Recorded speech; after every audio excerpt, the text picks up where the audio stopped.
Okay, Hey Trevor, how's it going? that's good, thanks.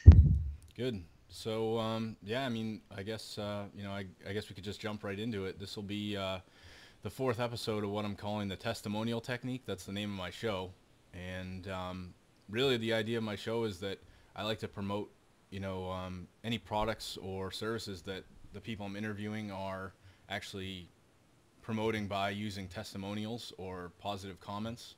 So I guess really for any listeners out there, if you've purchased a product from Trevor or you've actually worked with Trevor, I'd like you to leave a testimonial or a positive comment below this video. Um, that's pretty much what I'm going with on this show. So yeah, I mean to jump right into what got you started with internet marketing. Started way back in 1995 when I first got the internet, and pretty much decided that with a friend we'd both been on it for about 3 months and therefore knew everything, as you do. And pretty much got the bug at that stage, seen lots and lots of changes over the years, and some things have stayed static over the years. But it's fun. I enjoy challenges, and internet marketing is definitely a challenge. Was there something like in particular that like you saw an ad, or was it somebody that referred you to a product, or like what was it that kind of got you intrigued to really get into all of this? Um, just saw it as probably just another advertising medium. I've always been involved in things like direct mail, which is kind of the predecessor, and the internet works actually roughly the same way. It's same kind of percentages, around about 1 in 100 buy, Yeah. something more, sometimes less. It's differences, but it's also because with the internet you actually have to hunt down what you want, whereas with direct mail it thuds through onto your doormat. Yeah, yeah. No, I've heard a lot about, back before the internet really got popular, a lot of people were doing things with like those mail. They would send out, even those chain letters where you start making money through the chains and things like that. Just the direct mail methods, things like that. I remember it was really popular back in the day, but I was probably still pretty young back in '95. I'm 28 now, so Okay, so yeah, yeah, so would have been some time ago. But yeah, so I mean, I know I found you on the Warrior Forum. Obviously you're selling a list building product. yeah, Have you sold a lot of Warrior special offers, different products on the Warrior Forum, or? sold a lot of different products. The list building one, because it involves effort, people haven't bought as many myself. Shouldn't really say it that way, but Yeah, that's still pretty new. yeah, it seems to be with the warrior form that everyone wants something now instantly. Yeah, yeah, no, I totally that I get that vibe a lot from there. I mean, I've been kind of browsing there for a while, but when you go into some of those forum subsections, you're just a little overwhelmed because there's so much out there and so much being released every day. Yeah, and also you're not always sure who to trust. Yeah, exactly, exactly. There's a world of difference between a nicely hyped sales letter and reality. Yeah, exactly. So Classic now, one, the do ones you that get have do you have like a blog or a website that you promote as well, or do you just strictly do mostly products and list building, or?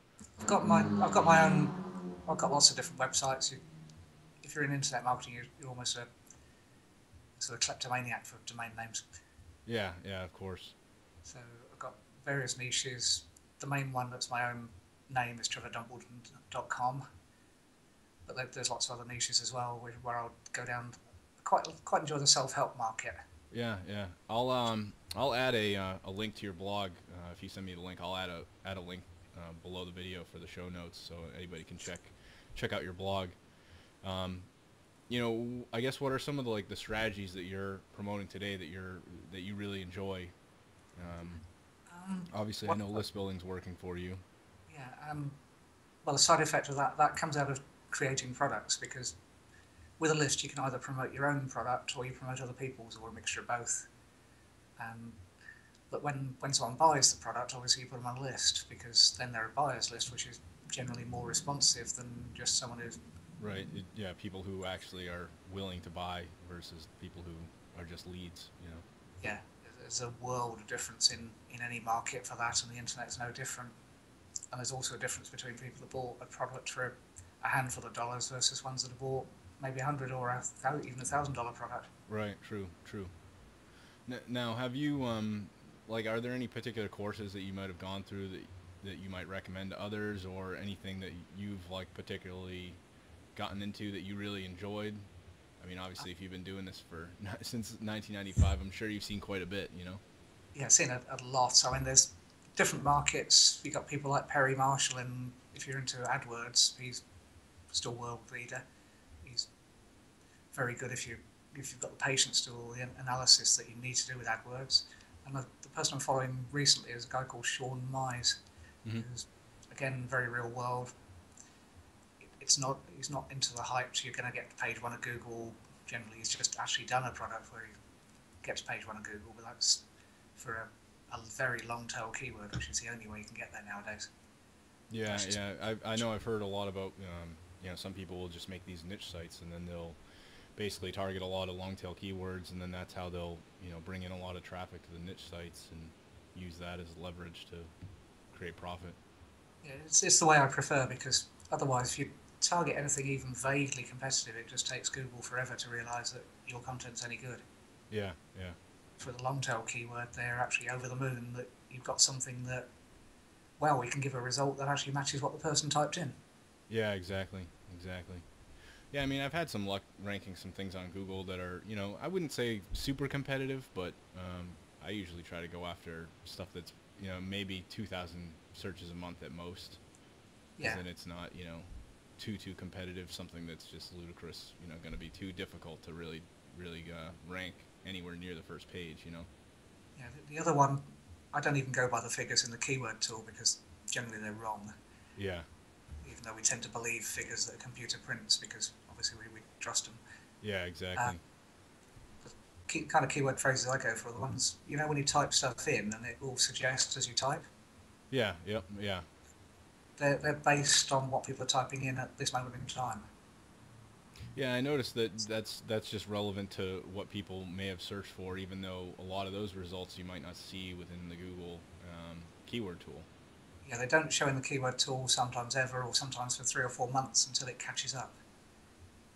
So they're a really great way of getting an edge on other people, because everyone checks the Google keyword tool or one of the products that scrapes Right, it. one of the keyword research tools. Yeah, which basically all they do is put a nice wrapper around the keyword results. Yeah, And yeah. I actually haven't. I've heard a lot about a few of them. I know Market Samurai is one I hear about a lot, but yeah, I haven't really done as much myself with SEO. So in the past few months, I figured I'd focus more on these interviews and use that as kind of a ground to do something a little bit different. You know. Yeah, video. We've been trained with television to watch video. Yeah, yeah. I mean, what I'd hope to do too is, I'm hoping that this will actually be on a podcast if I can get things going and actually get an iTunes podcast going. So, hopefully this will actually be one of the episodes I'll put up on there. That should be good. Yeah, so that's one of my plans. I guess on to some more questions. Obviously you started some time ago, but was there like a first major milestone or goal that you reached? Lots of different ones along the way. It's sort of because things change. Your goals and your milestones change. Yeah. So on the first one, obviously, was even working out how on earth to get a website up before the days of WordPress. So I had to learn HTML to do that originally. Right. WebSpace wasn't all these packages that give you unlimited deals. That wasn't around. It was just, I think we had 5 megabytes on our first web host. Yeah. I remember back in the day making like a Geocities website. Yeah, that was like the WordPress back in the day yeah. kind of thing. Of course, that's being pensioned off now, isn't it? Yeah. I mean, there's some sites that are still like that. I know some people I've seen creating websites on, I think it's Weebly.com. Yeah, Weebly, Squidoo, Hub Pages, Blogger even. Yeah, and then they got the Tumblrs and the base WordPress blog you can do now, and I think one of the other ones was Yola, I think it's Yola.com. There's lots and lots around. The problem with those, as you mentioned with GeoCities, if the owner decides to close it, or just decides they don't like the look of whatever you've written, then suddenly, the effort you've put in disappears. Yeah, so I much prefer my own domains as the main thing, and then use the others as pointers. Are you primarily doing WordPress these days in terms of websites, or? Yeah, just because although I can code HTML, I don't like to. Yeah, I mean, obviously now with WordPress being kind of the big thing, it's just so much simpler to just buy a theme and get going with that, and you know, you can get hosting for so cheap. You know, it's $5 I think for cheap hosting. Something cheap, and as long as you don't go stupidly cheap, you can get hosting for sort of $1 a month or something. But Yeah. tends to be, when it works, it works. When it doesn't, it doesn't. So at least something, the $5 or $10 upwards will work. And then if you outgrow it, you end up with your own server, or a slice of a server is the best way to go on that. Yeah. Large amounts of traffic. Yeah. Now, obviously you've been doing this for a while, you know, since 1995 you said. So if you know, someone's watching this and they've never done internet marketing before, you know, what would be some words of advice for someone starting out that you would give them?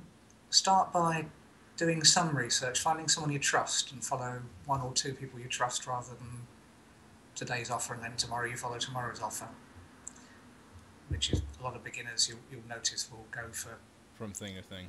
Yeah, the shiny penny syndrome is one of the things it's called. Yeah, I call it the shiny new object syndrome. Yeah, it's so find something and stick with it, because it takes time. You put a page up on anything and it will take time before it takes off.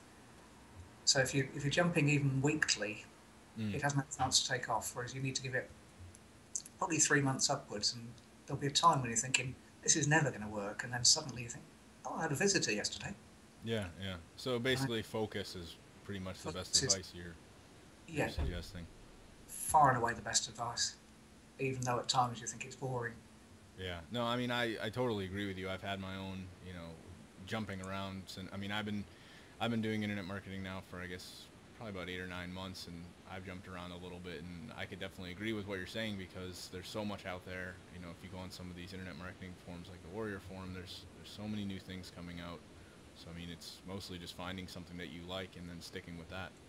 Yeah, and also become an expert in it, rather than trying to be an expert in Facebook and Tumblr and YouTube and WordPress and Squidoo and Weebly and etc. Yeah, everything. Yeah, because obviously there is tons out there. I mean, someone could...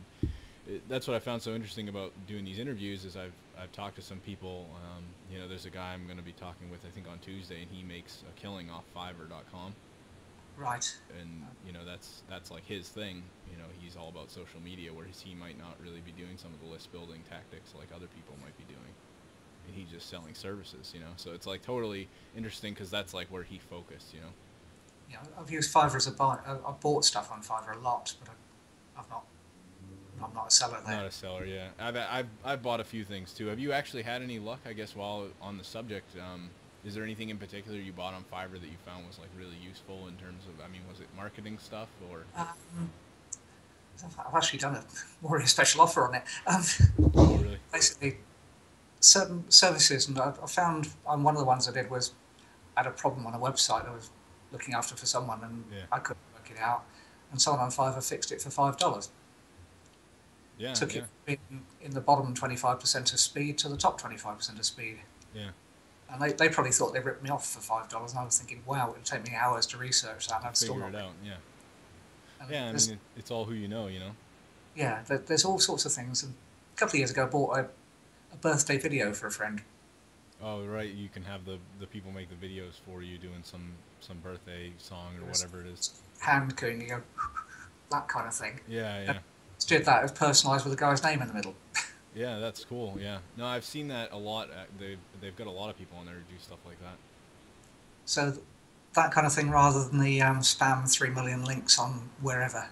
Yeah, yeah, and I've seen a lot of that too. I think there was even one I saw called negative SEO, and it's like completely all bad, just spam links that they'll send for $5. Yeah, those are that kind of thing where it's totally automated and just that's not particularly good. But you can get lots and lots of stuff on Fiverr.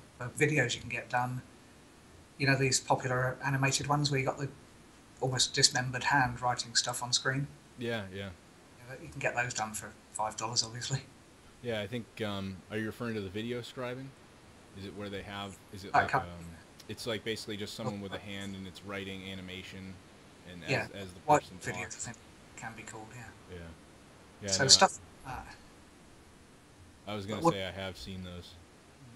But I wouldn't say get an article done because there's better sites to do that. Yeah. So I guess in terms of other questions, what would be some reasons that you'd like people to connect with you online? Like what would be, if someone were to want to work with you or buy your products, what would be some good reasons that they might want to work with you? Well, what I've been doing mostly this year is creating products. So if people have got an idea of products they want to create, I've got stuff that can show you how to create good products. And that's the way, if you're going to really do like you're doing, you're building up effectively products with these videos. Yeah. But if you could equally do it where people sign up and they get a weekly video or a monthly video with tuition. Videos are, as you know with this, fairly easy to create. Yeah, definitely. And higher perceived value than just a PDF. And actually quicker to create than a PDF. Yeah, definitely. Definitely. I actually just finished up my very basic ebook that I was doing for my blog, and it took me a little bit of time because there's a lot of grammar checking and everything with video. I'm just jumping right in, Yeah, and it's quick, and people prefer it because it's just, as I said, we've been trained by television. Yeah, no, definitely. So yeah, product creation is kind of the direction I'm trying to push people in, because that's actually where you grow your list better. Yeah, definitely, because then you've got a buyer's list, like you said. Yeah, and they know your personality, especially if it's video. They've actually heard your voice, possibly seen your face, although most of mine are screencasts rather than videos like this. Yeah, mostly is it like a desktop-based video where you're just talking kind of thing? Yeah, or look over my shoulder while I show you how to do keyword research or how to do. Yep. Whatever. Yeah. So I mean, basically anybody that might be watching this, if they're interested in creating a product, maybe something to promote on the Warrior Forum or elsewhere, it might be a good idea. Basically, you'd be someone that would be good to reach out to and actually get some help with creating those products. I'd certainly like to think so. Yeah. Yeah. All right. Well, I'll definitely if you have like a link or any particular products on product creation, I'll link that in the video as well. On the show I'll give notes. a message on Skype after this. Yeah. Yeah, that sounds good. I guess during your time online, was there any points that you just wanted to give up and just get out of internet marketing? No, not really. There's highs and lows. There always are anything, but yeah, it's got a freedom built in that you haven't got with many other things. My walk to my office is 10 paces. There's not many places to say that. Yeah. So I mean, most of the time, you obviously you've had success, so it hasn't really been you haven't really had the thought of like, well, I'm just gonna give up on this. There's times when it goes lower than it goes higher, but you think no, I don't, because you can try other things or you can just tweak things, because the internet's fantastic for testing. Yeah, no, definitely, because I mean, there's so much you can be doing. Even if it's just simply a headline change, which is often the thing that takes it from being middle of nowhere to wow, that's got traffic. Yeah. Now I know you mentioned a few products earlier that you were fond of. Are there any particular people, like mentors, that you might have that you would suggest to listeners to maybe go and look out for, people that you particularly like to listen to or read their content, their blogs, anything like that? Sean Mize for products generally. He's real world, he knows what he's talking about, and he tests, which means that you're getting stuff that works now rather than worked a few years ago. And if it's general marketing, people like Dan Kennedy, who you can get his books in Amazon for about £10 over here, whatever it is over there, $15. Yeah. I actually haven't heard of either of those guys, but if you send me a link after this, I'll include any info to maybe their books on Amazon, anything like that, that you think might be useful for the listeners to check out. I guess I don't know if you do you promote any like free ebooks that you give away through squeeze pages or anything like that? Maybe something that we might be able to give away to the listeners that would be useful. I don't know if you do anything like that. Obviously, I know you're selling products as well, so. Yeah, I've got one or two. I'll have to dig out a link. Obviously, it's the product creation. I've got a link to a free video that once you sign, give me your name and address, obviously. Yeah. Yeah, no, I can include, if you have free content something that's giving value, then I definitely like to include that as well. Yep, I can dig something out. But, yeah, I mean, that's most of the general questions I usually like to go over. Is there anything in particular that, you'd maybe like to discuss that, you'd find interesting for the listeners, or? As I said, the main thing I'd suggest people do is focus. If you find it boring just focusing on one thing, even just focus on a couple. Yeah. rather than try and focus on 100, because we just lose we just get swamped. Yeah, no, it's easy to get carried away, and you know, I can attest to that. I kind of went full circle and came back to this interview idea because I thought that this would be a good way to sort of solve my dilemma where I'm so interested in what everybody's doing that I could just do interviews and learn about what everybody's doing. But if I focus on the interviews, then that'll be a good way to continue to focus, but still get to have that, you know, what's everybody else doing. Yeah, and then once you've learned how to do these, which you said you've just got a new microphone, you just got new software and whatever, then you could probably do a product on that, because a lot of people are actually quite interested in doing that kind of thing. Yeah, definitely. They're often told the best way to do a product is interview someone. Yeah. No, I mean, the idea really behind this show, and for anybody listening, was that I know I mentioned at the beginning of the show, but you know, if you happen to know Trevor, or you know, you've purchased one of his products and you're watching this, then what I'd like you to do is leave a comment or even make a little video testimonial and just let him know, you know, what you think of his product, or if you've worked with him, then you know, talk about that. That's pretty much the premise I'm going on. So it's an easy way to build value for anybody that I interview. You know, just another way to. Sounds really good. Yeah. Yeah. So that's kind of what I'm going with. But yeah, I mean, I guess we'll wrap things up. Okay. You know, my blog for anybody listening is it's just john-shea.net. That's the blog where you can find these videos. And you said that your website again was, I know it was your name, right? It's mine. Yeah, trevordumbleton.com. Okay, yeah, and I'll leave a link below this, and we can add any of the other things. I know you mentioned some books on Amazon, and any products that you might want to, that you're currently promoting, you know, I can leave a link for that as well, and people can check that out. Thanks very much. All right. I'll talk to you later. Yeah, thanks, John. Yep, bye. Bye.